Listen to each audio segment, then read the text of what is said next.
तरीके से सरकार पेगासस जैसे ऐप के माध्यम से खुफिया जानकारी और ख़ासतौर पर किसी की पर्सनल डाटा को लेकर उसको मुझे लगता है कि ब्लैकमेल करने का जो काम कर रही है। तो अब कुछ भी एक इंटेंशन था इस देश में हम आज़ाद भारत देखेंगे, डिस्क्रिमिनेशन फ्री देखेंगे, और आज स्थिति ये है कि सरकार उस विरासत को भी ध्वस्त करने में लगी हुई। देखिए, सरकार से डिमांड तो हमारे ये हैं कि जो पॉलिटिकल प्रिजनर्स हैं, जिन्हें सरकार ने अरेस्ट करके रखा हुआ है इलीगली, उनको रिलीज़ किया जाना चाहिए। आज जिस तरीके से हम एक चीज़ और बताना चाहते हैं कि आज इंटरनेशनल ह्यूमन राइट्स डे है और हर साल हम लोग मनाते हैं। पीछे आप देख रहे होंगे बैनर, जन हस्तक्षेप है, PUCL है, तमाम संगठन मिलके ये प्रोग्राम करते हैं। और हमारा पर्पस ये है कि इस देश में ह्यूमन राइट्स की जो बात है, जो सरकारें काम कर रही हैं, जो भी ह्यूमन राइट्स की बात कह रहा है, उनको ये बताती है कि वो देश विरोधी है, समाज विरोधी है। हम ये बता देना चाहते हैं कि UN डिक्लेरेशन जो हुआ 1948 में, उसके बाद और आज भी जो हमारा कॉन्स्टिट्यूशन है, हमारे देश में जो फंडामेंटल राइट्स हैं, जिस तरीके से धड़ल्ले से उसका वो वायलेट किया जा रहा है और सरकार अपनी तानाशाही तरीके से उसको ख़त्म कर रही है। तो हम जो संविधान पे विश्वास रखने वाले लोग हैं, हमारी प्रायोरिटी ये है कि इस देश में संविधान को मजबूत किया जाए, डेमोक्रेसी को मजबूत किया जाए और उसको बचाने की ज़रूरत है। जी, मानव अधिकार इस सरकार में क्या मानव अधिकार को नहीं माना जा रहा? बिल्कुल नहीं माना जा रहा। वो कोई संदेह नहीं है, आप बीच का रास्ता कुछ नहीं है, बिल्कुल नहीं माना जा रहा है। आज हम जानते हैं कि देश की आज़ादी से पहले जब हमारे फोरफादर्स ख़ास तौर पर जो लड़ रहे थे अंग्रेज़ों के ख़िलाफ़, और सब लोग यूनाइट होके, हिंदू मुस्लिम सिख सारे लोग, एक इंटेंशन था इस देश में हम आज़ाद भारत देखेंगे, डिस्क्रिमिनेशन फ्री देखेंगे। और आज स्थिति ये है कि सरकार उस विरासत को भी ध्वस्त करने में लगी हुई है। और जो मानव अधिकार की जो बात कही आपने, बिल्कुल क्लियर बात है कि सरकार जो भी मानव के अधिकार हैं उसका हनन कर रही है डे बाय डे। तो वो बड़ा ख़तरनाक है, हमारे डेमोक्रेसी के लिए ख़तरनाक है, हमारे लोकतंत्र के लिए ख़तरनाक है, और रूल ऑफ लॉ की जो बात हम करते हैं वो बड़ा ख़तरनाक है। ये बिल्कुल हम समझते हैं कि सरकार अपने लोगों को तो फ्री कर रखी है कि वो कुछ भी बोल सकते हैं, लेकिन जो उनकी नीतियों के खिलाफ है, नीतियों से सहमत नहीं हैं, जो सवाल कर रहे हैं ख़ास तौर पर, उनको कहीं ना कहीं वो जेलों में डाल रही है और तरह तरह की यातनाएं दे रही है। जो लोग जो सरकार के ऊपर मतलब सरकार के जिनको डाल रही है या कुछ बोलते हैं कि सरकार के खिलाफ, तो UAP वगैरह लगा के अंदर कर दिया जाता है। जी, तो सरकार तो ये गलत कर ही रही है, तो उसमें न्यायपालिका का क्या रोल रहेगा? देखिए, न्यायपालिका तो एक इंडिपेंडेंट एक पिलर है ख़ास तौर पर हमारी डेमोक्रेसी का।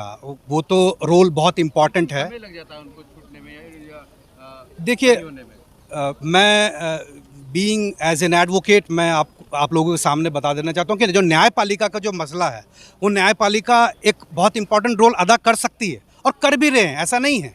हम विश्वास करते हैं, फेथ करते हैं, लेकिन आज हम देखते हैं कि जिस तरीके से सरकार पेगासस जैसे ऐप के माध्यम से खुफिया जानकारी और ख़ासतौर पर किसी की पर्सनल डाटा को लेकर उसको मुझे लगता है कि ब्लैकमेल करने का जो काम कर रही है, तो अब कुछ भी हो सकता है, कुछ भी हो सकता है।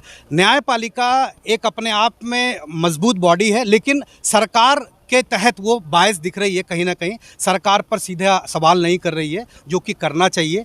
अब सवाल ये कि जो डेमोक्रेसी की खूबसूरती है, जो आप लोग हैं चैनल के माध्यम से, मेन स्ट्रीम मीडिया है, वो भी कुछ नहीं बोल रही है।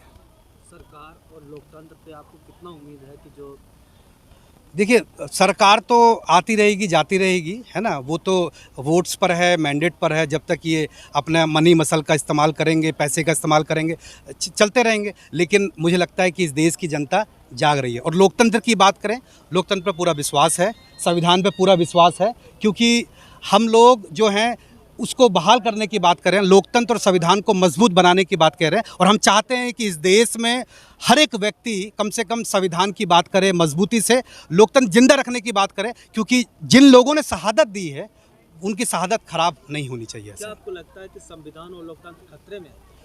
बिल्कुल खतरे में है, उसमें दो राय नहीं है। ये सरकार बेसिकली जब इंटेंशन इनका क्लियर है, ये बता रहे हैं कि जी धर्म के नाम पर हम वोट मांगेंगे।